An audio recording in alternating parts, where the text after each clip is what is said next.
હાજી હાલો હા બેન, ગોંડલ થી બોલું છું. બોલો. એમાં શું છે કે અમે અહીંયા છે ને બધા ઉદ્યોગ બિઝનેસ ધંધા કરીએ છીએ. હા બરાબર. ગોંડલમાં અમે માર્કેટિંગ યાર્ડના વેપારી છીએ. અહીંયા અમારું બરાબર માર્કેટિંગ યાર્ડ છે ને એ ગુજરાતનું સૌથી મોટું માર્કેટિંગ યાર્ડ છે ને આ વખતે ભારત દેશનું માર્કેટિંગ યાર્ડ બનશે. બરાબર અને એ આભારી છે ને બેન, તમે એકવાર ગોંડલ આવો, બધા ઉદ્યોગપતિને મળો, વેપારીઓને મળો, કારખાના વાળા મળો, મહિલાઓને મળો. બરાબર આ ગોંડલની આઝાદી છે ને, આઝાદી 1995 પછી કેશુબાપાએ જયરાજસિંહ જાડેજાને મૂક્યા ને પછી આઝાદી મળી છે. બરાબર. હું બેન પટેલનો દીકરો બોલું છું.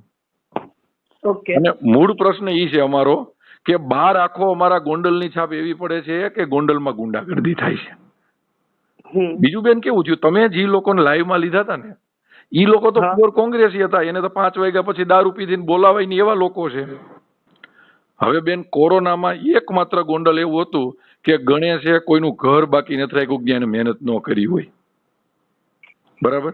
તો આવો મારો છોકરો છે, અમારા ગોંડલની છબી ખઈડાય છે ને બેન, એનું અમને પેટમાં ભરે છે. બસ આટલો જ વિષય છે. અને હું તો મારા બેન તમને એક વિનંતી કરું છું કે તમે એકવાર ગોંડલ જોવા આવો, રૂબરૂ આવો ને તો તમને બહુ ખબર પડશે. ચોક્કસ નેક્સ્ટ વીક અમે આવીશું. હે બેન? નેક્સ્ટ વીક આવીશું અમે. એટલે મારા બેન એટલું તમે જોવાનું. હું તમને કહું, તમે ગોંડલનું માર્કેટિંગ યાર્ડ જોવો, દેશનું મોટામાં મોટું માર્કેટિંગ યાર્ડ બન્યું ને એના આભારી ગોંડલમાં ગણેશભાઈ ને જયરાજભાઈ છે બેન.